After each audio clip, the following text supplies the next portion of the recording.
1370. You're listening to Retirement Journey with Justin Fort, where it's all about the health, wealth, and freedom you need to live life your way, all the way. And I'm Justin. I'm here in studio with my sidekick and executive assistant by day, Jennifer.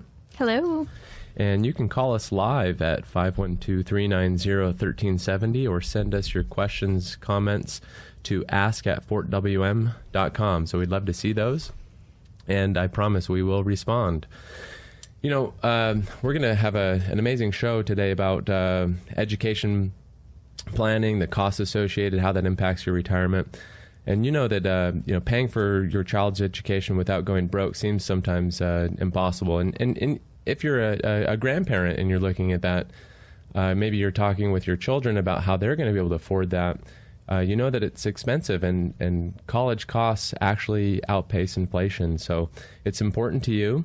And maybe you or your children have lost sleep about how to pay for this increasing college education issue. Then there's a whole thing about retirement planning. Are we going to be able to have enough money so we don't run out of income in retirement? And how much can we take from that to gift or give to our children or our grandchildren to help them with college? You'd like to save for that as well. And if you only knew the steps and had a path to follow, you'd probably feel more comfortable and confident. Well, today's your lucky day.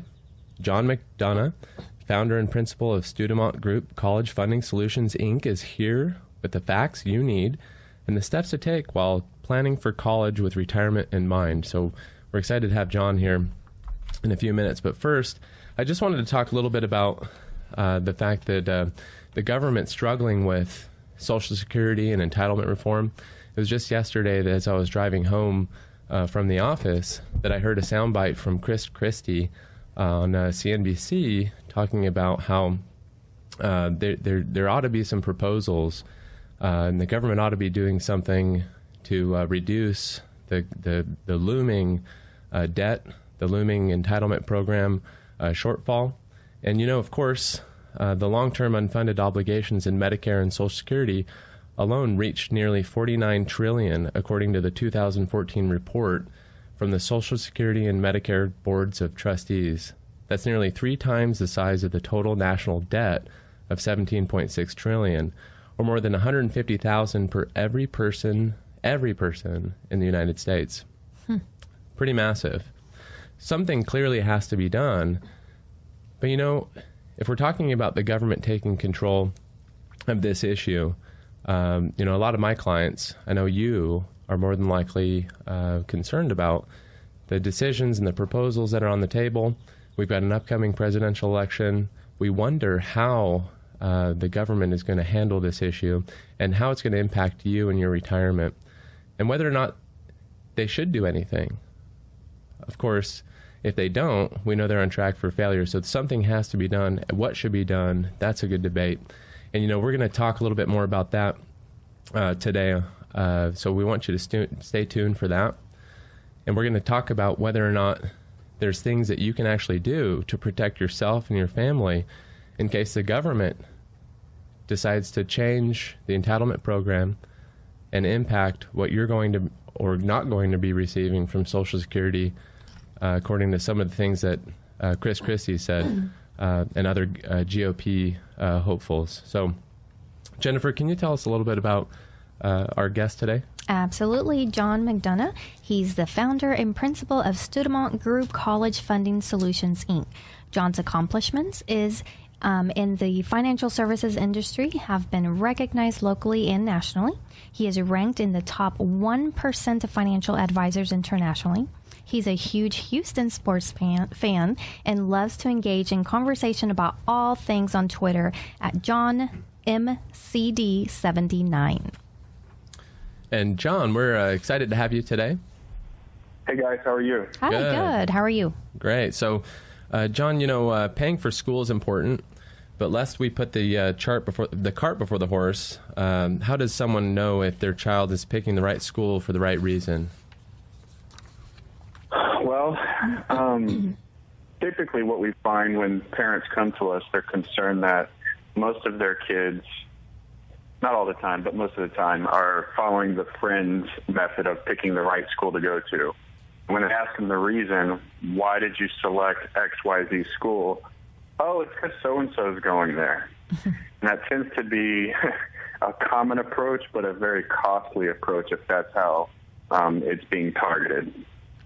Right. And John, you know, I didn't give you an opportunity to give us a little more information about yourself and a little bit about your background, if you wouldn't mind. Yeah. So I've been in the financial services industry for 15 years. I was supposed to be a professional soccer player, but that didn't work out. Wow. So I got into the financial services industry pretty much straight out of college. And, you know, I was working in the retirement space, working with those that are within 5 to 10 years of retirement. And I found, I'm a slow learner, so it took me about 10 years to figure this out, that one of the biggest speed bumps or impediments to someone having the retirement that they thought they would have was the cost of their children's education and how much money that really costs. And the crisis that we're facing with tuition increases. So I decided about 5 years ago to focus almost 100% of our time in this one marketplace. So I founded Studemont Group College Funding Solutions Incorporated, and we're here in Houston, but we have clients all over the country that we work with because, as you guys well know, this is not just a regional problem, it's a national problem. Yes, and you know, college education, the costs involved with that, I hear all too often the folks that come into my office, they say, you know, we would have had money had it not been for college. So, you know, when we get back from a break, we got to go to break here in a minute, but when we get back from this break, we're going to talk more with John McDonough about what you can do, what your grandchildren, with respect to your grandchildren and your children, with respect to the cost of college and how expensive that might be and how you keep your retirement intact. So this is Talk 1370, Justin Fort, Retirement Journey. We'll be back here in a minute.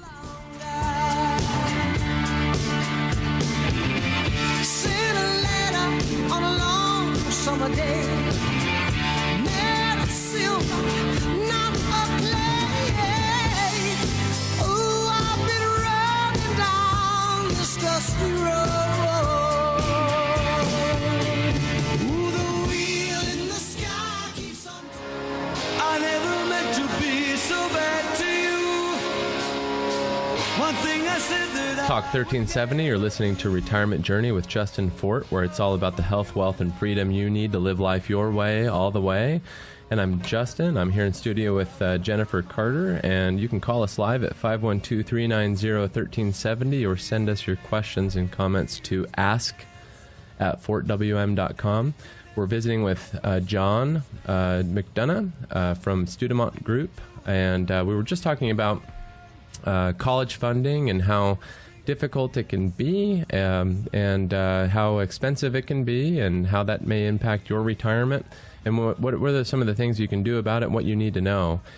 So, John, we're back, and we've got a whole list of questions for you. Hopefully we can get through quite a few of these today. First off, John, we just wanted to know also how many schools should be on a college list. If asked, what would you say? Well, on the final college list, the one that the students actually send out their applications to, somewhere between maybe 6 to 9 schools. You want schools that the student feels very comfortable that they're within their SAT, ACT scores of getting accepted. And then you want to take another 2 or 3 schools and kind of reach a little bit further, then maybe another couple schools and reach a little bit further beyond that. Because what we find is the schools that have a higher sticker price actually end up being the schools. This isn't true across the board, but it is true most of the time. Those schools end up costing less out of pocket than maybe the state schools that are so easy to get into. Wow. Yeah, that's very interesting. It's counterintuitive. Right? So, John, most of us determine that private schools are much too expensive. Is that true, or can private schools be affordable too? They can be affordable. And the analogy I use for my parents and the grandparents of the children that we're talking about is, remember the days when we could go to the car dealership and the sticker price on the window was just where we started our negotiations at? Yes. I think people still do that. Well, I don't. We try to, right? But, some dealerships and manufacturers just kind of go away from that model. But colleges actually can be that way, too. The schools, and I'll go to the very far extreme, MIT, Harvard, Yale, Princeton, Duke, Vanderbilt, Stanford, the creme de la creme Ivy League schools. We look at those sticker prices, and they look almost impossible to pay for. $60,000, $65,000, almost $70,000 a year is what their cost of attendance is. That's insane. But if you look at what the actual average student pays to go to school there, I think it's pretty close to less than what it costs to go to the state schools. Wow. On average. Wow. So sticker price versus real price. Got to know the difference. Sticker price versus out-of-pocket expense. Exactly right. And John, is there a list of schools that have maybe a history for providing better, less than sticker price deals? Would you say? Is there some research that? Yeah, all of the information is available online, but that's where it becomes challenging for the family, for the consumer, because most people have a 9-to-5 job, then they got to come home and do parent duties, push kids here and there, and then they got to put dinner on the table, and then they want to sit down and maybe watch a little bit of the ball game or something like that. And 11 o'clock at night, the last thing they want to do is start to fire up the computer and go school by school and dig through their web pages to kind of find, well, what was their historic percentage of need that they met last year? So to kind of expedite that process, families can go to different websites and try to get the consolidation of it. Even that's a little bit difficult. But yeah, short answer, yes, parents can find the information. The challenge there is, do they have the time to do it on their own? Yeah, and if you're just tuning in, you're listening to The Retirement Journey with Justin Fort, where it's all about the health, wealth, and freedom you need to live life your way all the way. We are live, so feel free to give us a call at 512-390-1370 or send us your questions and comments to ask@fortwm.com. You can send us questions or call in if you have a question for John McDonough about college financing, college savings. And John, with Ivy League colleges, I know that the folks that I've met with, and when they are faced with a child or grandchild that says, hey, you know what, I got accepted to XYZ college and it's $35,000 a year, you don't want to, they don't want to sit there and say, well, wouldn't it be nice if you could just go to, ACC or one of the local colleges, because we're not so sure we're going to be able to afford that. They want their children and grandchildren to go to the very best schools. They want what's best for them. And so when we talk about options that are available to pay for a child's education, those options aren't they different from Ivy League schools to public schools? Yeah, they really differ from school by school, whether it's Ivy or, like here in Texas, Baylor, TCU, those types of schools, all the way down to, the state schools that we have. It varies school by school, but the way money flows for college funding purposes is every family, whether they think they make way too much money every year or have $0, they should start by filling out the FAFSA. That's the free application for federal student aid. In equivalent terms for people that file taxes, which hopefully is everybody that's listening, is that's like filing your Schedule 1040. You can't get any refund from the government unless you file your 1040. You can't get any school money unless you fill out the FAFSA form. And there's two types of money. There's merit-based dollars that schools can give, and then there's need-based dollars. Now, if your student is valedictorian, if they're the star quarterback, if they're the best baseball player on the team, they may not have to fill out that particular form, because guess what? The school's going to make sure it gets filled out regardless.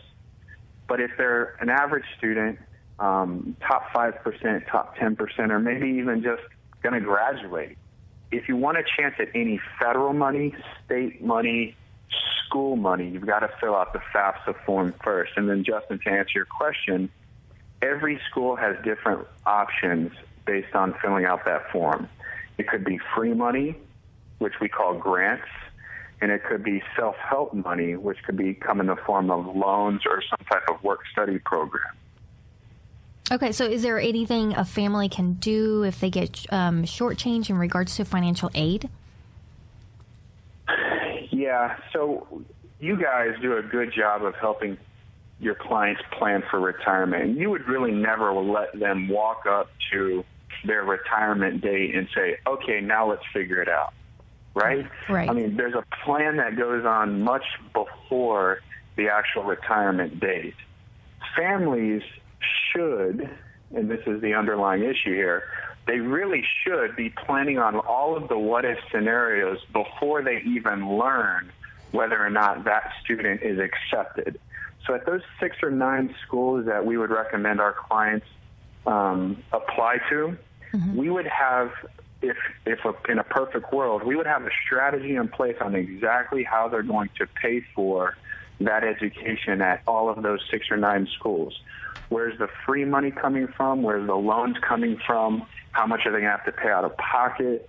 Do they have to go to their long-lost rich uncle? You know, whatever the plan is, we got to kind of figure that out. Right. And then to answer your question, Jennifer, at the last minute, so most schools want the students to accept or decline their offer to attend their school by May 1st.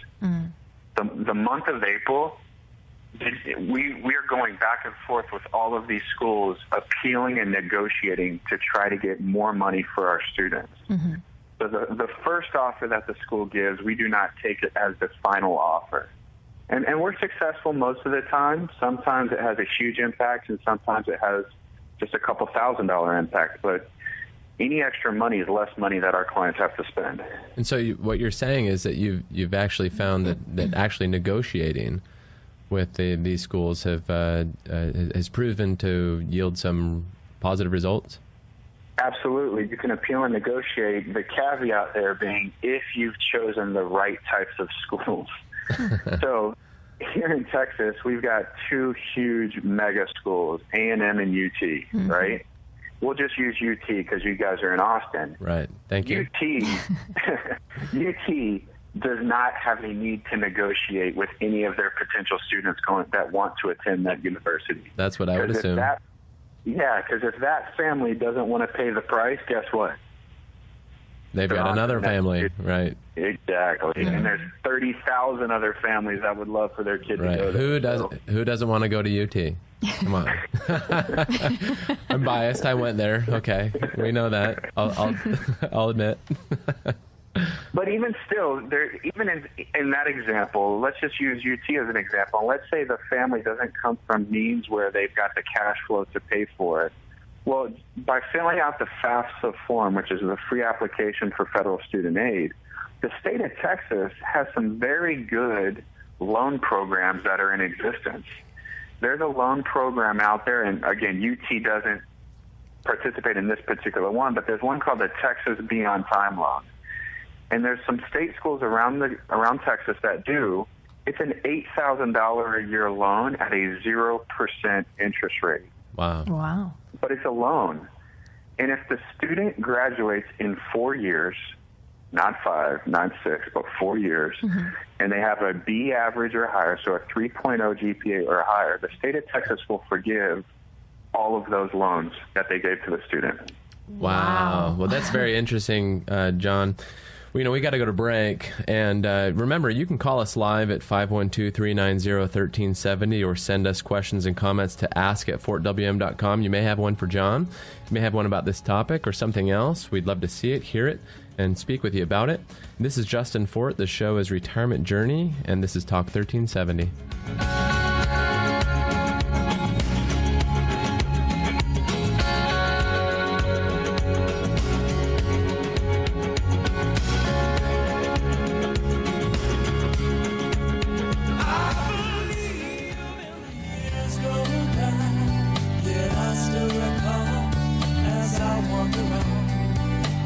Talk 1370. You're listening to Retirement Journey with Justin Fort. You can call us live at 512-390-1370 or send us questions and comments to ask@fortwm.com. And remember, we are live, and we are visiting with John McDonough from the Studemont Group, and we're talking about planning for college with retirement in mind. And we were actually just talking about how you can negotiate, your children can negotiate for your grandchildren's college expenses with some universities and some colleges. Some are more friendly than others to that negotiation process. And John, when we left, we were talking about negotiation, but we were also talking a little bit about loans. And you mentioned something about how loans can be different.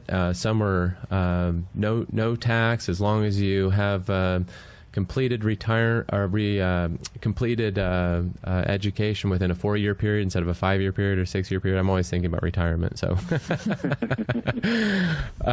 tell us a little bit more about some of the other types of loans that may be of interest. Yeah, well, there's another loan, and this is what I was mentioning before the break, is for that family that their student got accepted to UT Austin, they just don't come from a place where they can afford all of the requirements needed. They're not getting hardly any help, as probably expected from UT Austin. But their kid gets to go there and wear a burnt orange shirt, so that's cool. There's a loan as well. Again, you have to fill out the FAFSA, which is the free application for federal student aid. And then there's a website. It's called hhloans.com, hhloans.com. And that loan site is run by the state of Texas. And there's a loan called the College Access Loan. The College Access Loan will cover all of the remaining cost for that child to go to school that year. So let's say the federal government's going to give the student $5,500 in the Stafford loan, and that leaves another $21,000 outstanding for the total cost of attendance. Well, that College Access Loan will pick up the rest of that, and it's a 5.25% simple interest rate. Wow, that's good to know. And that's good thing we have low interest rates for that. Exactly, and that's a fixed rate as well. That's a 5.25% simple interest rate. Now, the caveat to that is that the parents would have to co-sign. And if their credit score, their FICO score is not the greatest, it does not mean that they can't get it. It just means that the state charges a little bit higher origination fee. But in all of our experience, it's always been worth it, regardless of what they charge in the origination fee, which is just a couple $100. And do you find, John? Do you find that people that are willing to co-sign for a loan like that have a bigger say in what the the student actually majors in? No, not at all. Okay. Unfortunately. Right. See, and you bring up a good point. See, that should be determined as best as possible before the student even applies to the college. Because what if that student wants a particular career and that college or university doesn't quite offer the exact thing that student wants? Mm-hmm. Or what if what that student wants really isn't what that student should be doing based on their personality? Right. So we run students through a personality profile evaluation. We run them through what we call a career matchmaking assessment. Now, granted, it's not perfect. I still know 45-year-olds that don't know what they want to do when they grow up. Right. So to ask a 16 or 17-year-old, it's a little bit of art and science kind of mixed together, but at least it gets us pointing in the right trajectory. Once we learn what the student's correct potential career should look like, and it could be a category, we can then focus in on what degree is needed for that potential career. We can then focus on what schools offer that degree program, and then what schools meet the student's criteria for attendance, how far from home, sports activities, social environment, ratio of students to teachers, et cetera. And then we can also look at, is it affordable for mom and dad or the grandparents, whoever the family is using to try to help fund this education. Right. And can we negotiate with them? And then, do they have a history of negotiation? Exactly. Right. Now, how can that eager parent listening help their child get into the school of their choice? They need to start to have the conversation as early as possible. I have students and families, even family members, and they're freshmen and sophomore in high school, and the intuition is, oh, we have another year or two. And really, you don't. Right. And of course, I'm going to say that, right, because my business is college funding planning. But you talk to any student who just got accepted to a university, and then you talk to any senior in high school and any junior in high school, and they're panicking. So what parents can do is start to have the conversation as early as possible and try to reverse engineer the process. And that's what we ultimately end up doing, reverse engineer it. So play it forward 10 years. Where do you have your child tell you where they think they're going to be? And then back up into that, okay, well, here's the degree you might need. Here's the schools that are good fits. Where parents are kind of going to get hung up on is what schools have the best financial aid packages. Right. That's where parents are really going to kind of get hung up on. And students are going to get hung up on the fact that, well, I don't even know if I can get accepted to that school, so I'm not even going to apply. And so there may be a bit of a conflict of interest, right? And so, exactly. If you're tuning in, this is the Retirement Journey with Justin Fort, where it's all about the health, wealth, and freedom you need to live life your way, all the way. I'm Justin, and remember, you can call us live at 512-390-1370 or send us questions and comments to ask@fortwm.com. And with us today on the show is John McDonough. We're talking about planning for college with retirement in mind. We're talking about some of the things that maybe you haven't thought of that can save you or your family some money and provide the education that you've always hoped that your children or grandchildren would be able to get in this country. And so, John, what about getting great letters of recommendation for children or potential students? Is that important? What should they know about that? Well, it definitely can't hurt. So when possible, the students need to get solid letters of recommendation, and whether or not it's asked to be included in the application process, they should always send that to their admissions counselor, because you never know what could be the reason why they get in that particular day. What students and families have to realize is that these are real-life human beings that drive to work at those particular universities every day. We don't know what baggage they're bringing to work that day. We don't know if they got a flat tire, if they had to fight Austin traffic to get into work. We don't know what their financial situation is. We don't know what stresses they're bringing, and that all comes to work with them. And you want to try to give that person as much information about our students, who they are, what accomplishments they've had, and who vouches for them, which is where those letters of recommendations come in.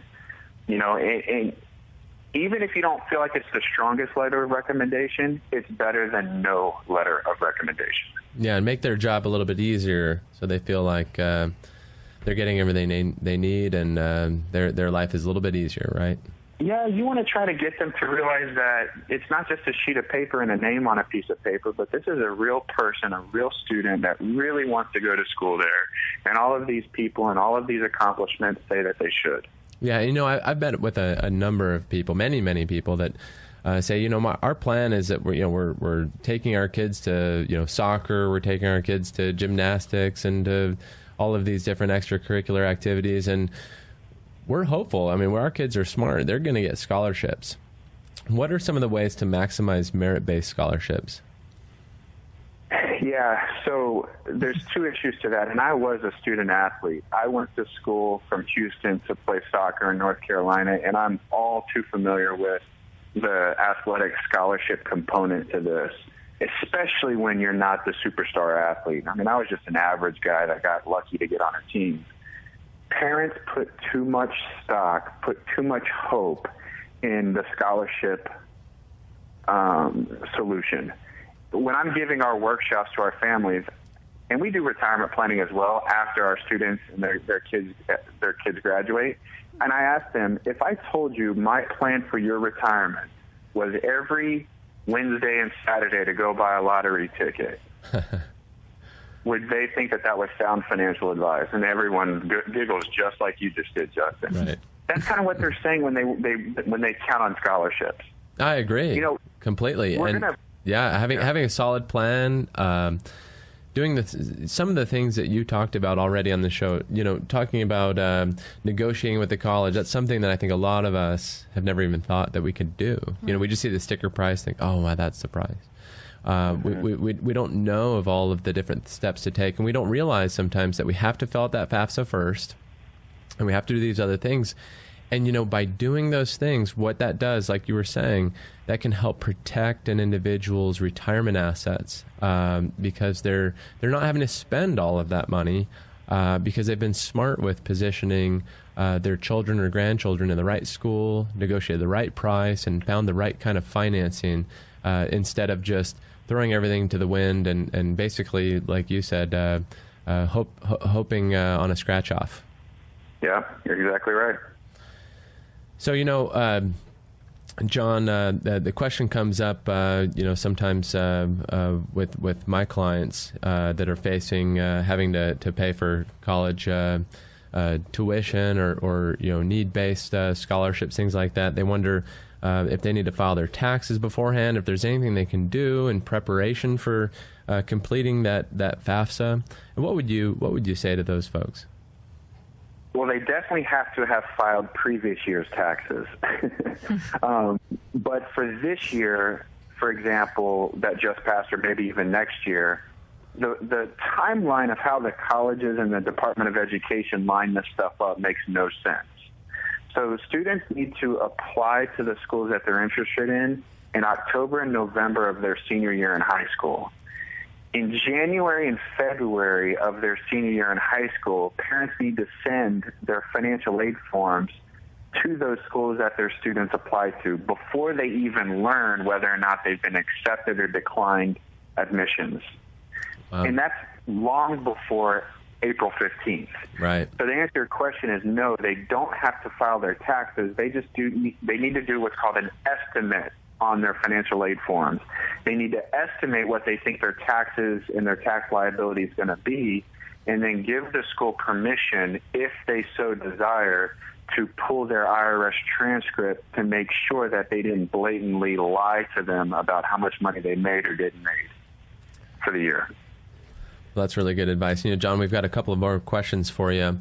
I've got to go to a break now, so you can call us live at 512-390-1370 or send us emails and questions to ask@fortwm.com. If you've got one for John McDonough or myself, feel free to get in touch with us. We'd love to try to help you out. This is Justin Fort. The show is Retirement Journey, and this is Talk 1370. Can you see? Break it down, it's all right. It's all right. It's all right.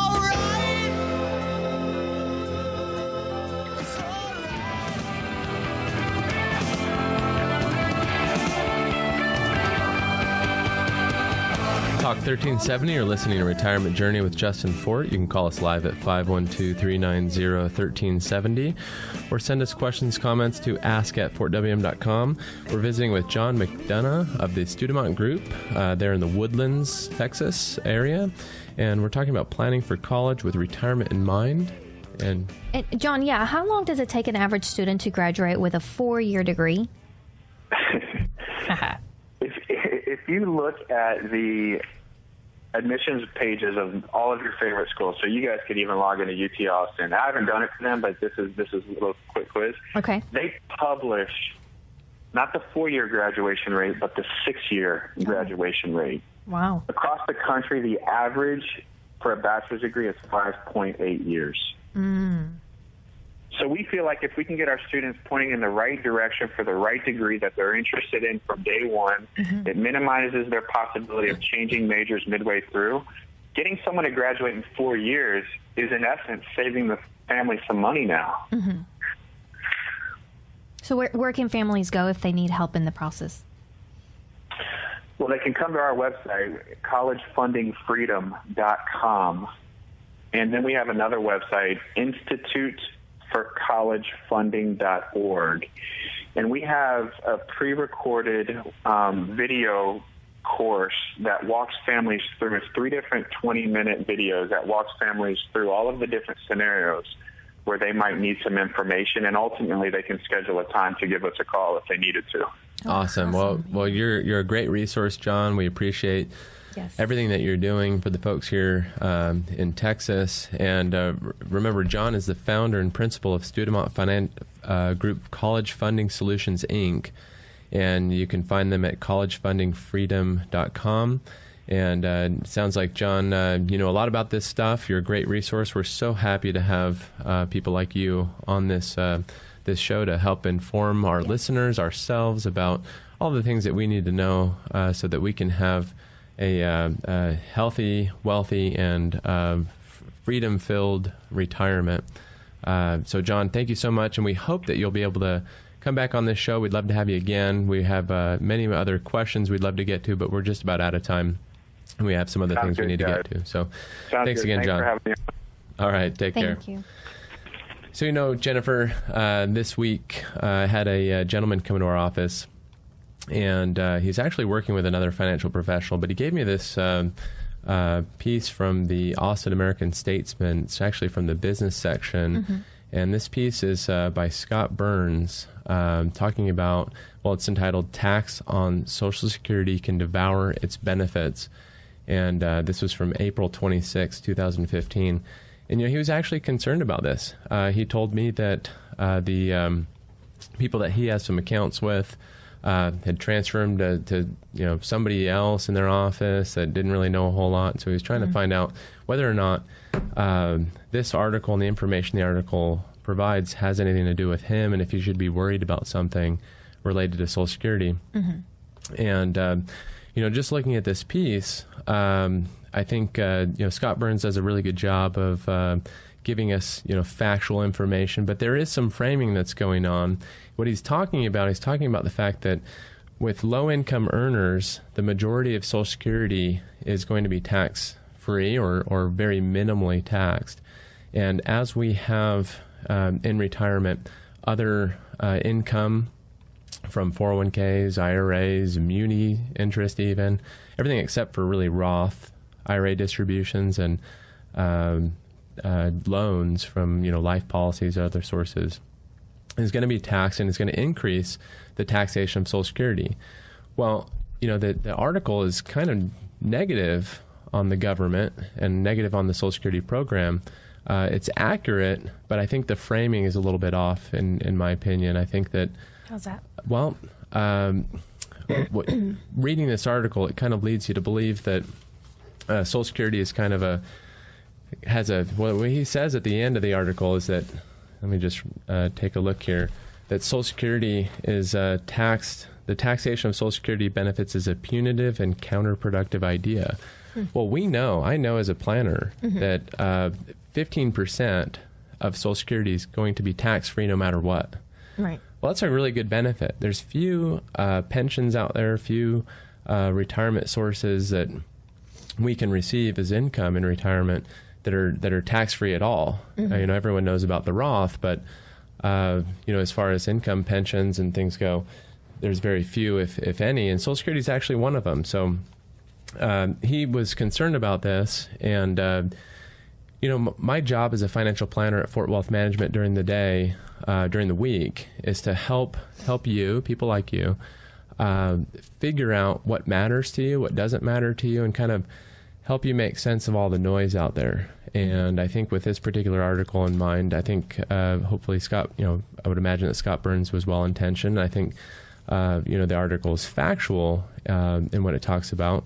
However, we need to remember that our individual situations are unique, and what matters to you is your own situation, your own tax brackets, and how you can take advantage of Social Security to its fullest. You know, that's why we run our Social Security seminars throughout the months. We hold these at different venues, and we have a great number of people that come and really appreciate the information that we provide at those seminars. Well, you know, at the beginning of the show, we talked a little bit about entitlement and reform. We talked about how, really everyone knows or should know that Social Security's, you know, and Medicare are kind of on track for some issues if changes aren't made.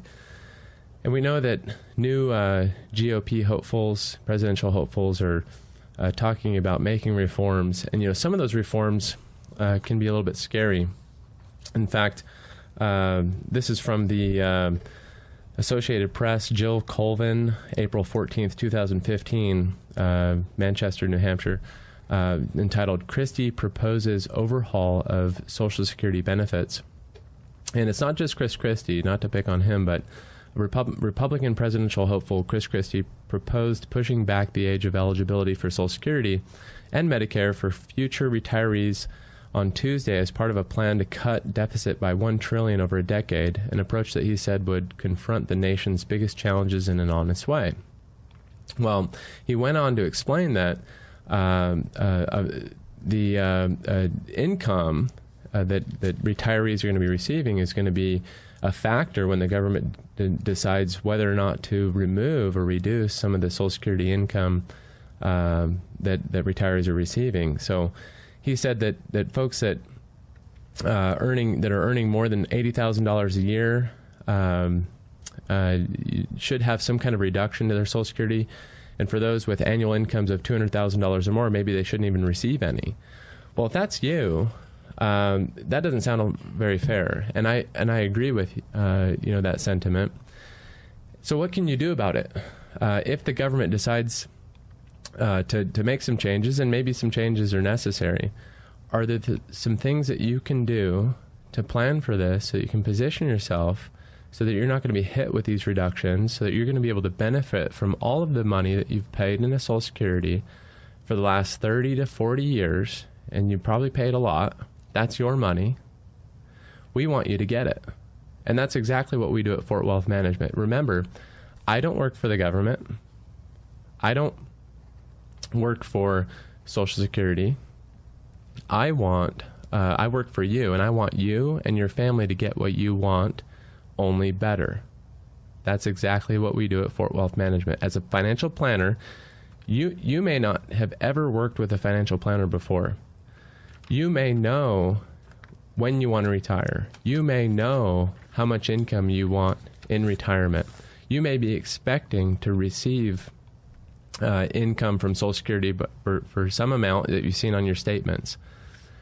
But you know what? If you're not working with a financial planner, you don't have a written plan that includes the contingencies of the government making changes, of your income tax bracket, all of these different factors, you may be leaving some money on the table. And one of my best arguments is, in favor of having a plan is if you don't have a plan, I guarantee you someone else has a plan for you. Either it's the government, it's your broker, or it's a relative that's looking to inherit some money.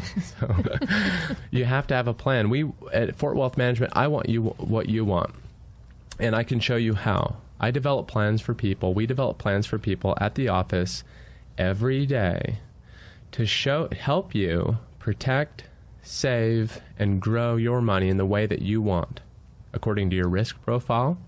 Okay, what's a risk profile? Well, it has to do with how much you're comfortable with growing or losing in a market scenario. Remember, the market's just one tool. There's a lot of ways to do this. According to your need for income, according to how much you want to leave behind, if anything. If you want to fund for college, and you're looking at maybe even funding college for your grandchildren, that's something that we're going to take into account. I listen to you as a retirement planner, as a financial planner. You remember, I'm a certified financial planner professional, a chartered financial consultant, retirement income certified professional. This is my specialty. I'm going to work for you. And when you visit with me, and I'd love for you to call us at the office at 512-433-6492. You can also visit us at the website at fortwm.com and schedule an appointment. You can talk to Jennifer. She'd be more than happy to schedule a time with you. And the first thing we need to do from a planning perspective, if you've never worked with a financial planner before, is take a look at what you want and what your goals are. Your goals, not mine. I don't come with an agenda. And you shouldn't expect to work with somebody that has your best interest in mind to come with an agenda. They shouldn't. Right. They should listen to you. Listen to how you feel about risk. Listen to how you feel about when you want to retire. And actually take a look at your resources. Take a look at your assets. and look at the very best position that you could be in, so that you're going to have the best chance of success, so that you can have the retirement of your dreams. So, I want to talk a little bit more about Social Security and some of the changes that we see looming and what you can do about it. When we get back, we've just got to go to a break. And remember that this show is different. This is about educating you and empowering you. And this is Talk 1370, Justin Fort, the show's Retirement Journey. Somebody's gonna hurt someone, somebody, before the night is through. Somebody's gonna come undone. There's nothing we can do. Everybody wants to touch somebody. Have you seen This is Talk 1370, Retirement Journey with Justin Fort, where it's all about the health, wealth, and freedom you need to live life your way all the way. And I'm Justin. I'm here in studio with my executive assistant and sidekick, Jennifer. And you can call us live at 512-390-1370 or send us questions and comments to ask@fortwm.com. Before the break, we were talking about entitlement reform. That's looming. That's a question that I'm sure you have in your mind. Maybe you want to know how you can take advantage of Social Security and get all the benefits that you deserve as quickly as possible. Is it deferring? Is it doing a switching strategy? Is it taking early? What is the right answer for you? But let me tell you right now that depends on a plan. It depends on a comprehensive plan. And anyone that you're working with that doesn't understand your complete situation, your complete scenario, is not going to be able to, in my opinion, provide you with the kind of advice that you need to be able to have the retirement of your dreams, maximizing Social Security, not losing anything in case we have entitlement reform, not paying more in taxes than is necessary, okay? This requires a real financial plan, and that's what sets us apart from maybe our competitors, if you will, or other financial professionals out there, is that at Fort Wealth Management, we want to help you with what you want. We want you to get what you want, and we'll show you how to do that even better. That's our goal for you. We want the best, and we have proper licenses. We have a 65 license. I do as an investment advisor. We have a fiduciary duty when it comes to recommendations and advice that we provide, as well as a life and health license with the state of Texas. So there's really not much that we can't do to provide you the proper advice and recommendations for what you need to do and show you how to do that best. So we do have a way for you to get in touch with us. You can call us at 512-433-6492. That's our office line, sure. But also, you might want to take advantage of one of our upcoming dinner seminars. Those are always fun and entertaining. I love doing them. I'd love to see you there. So, Jennifer? Yes, we actually have two coming up. Trulux on May the 19th and 21st, the one off Great Hills Trail at the Arboretum. To RSVP, call 1-800-769-1614, or you can go to our events tab on our website at fortwm.com. And at those seminars, we're going to provide you with real information, great food, but hopefully you come for the information first. We obviously don't want you to get hungry and pass out. That's why we feed you. We don't have an agenda when we come. You're not going to be sold anything. Just know that we really operate the way that you want to have a financial professional operate, with your interests in mind ahead of ours. So Right. We'd love to see you there. And, next week on the subject of Social Security, of course, it's been in the news a lot lately, and it can be overwhelming and complicated. I'm talking about Social Security again, and you've likely had questions and concerns. I'm sure you have, and that's why you'll want to hear what Robin Bruton, Vice President of Client Services at Social Security Solutions, Inc., has to say. She's zealous about acquiring the knowledge she needs to help people optimize their retirement benefits and navigate the application process, and she's here to help you get the most out of your Social Security. So I look forward to visiting with her, having her on here next week. So we really appreciate you tuning in today. We hope that you tune in next week as well. Remember, it's 12:30 to 1:30 right here on Talk 1370. We really appreciate having John McDonough on today to give us some information about college savings, college spending, and how that impacts your retirement, things you can do. We want to empower you. We want to help you have the health, wealth, and freedom you need to live life your way all the way. And again, thank you to Matt Alvarez, our board op a guy back there. He's doing such a great job for us. And thanks again to you, our listeners, for tuning in. And remember, tell your friends about the show. I'm sure they'll benefit from it as well. Again, this is The Retirement Journey with Justin Fort, where it's all about the health, wealth, and freedom you need to live life your way all the way. And this is Talk 1370.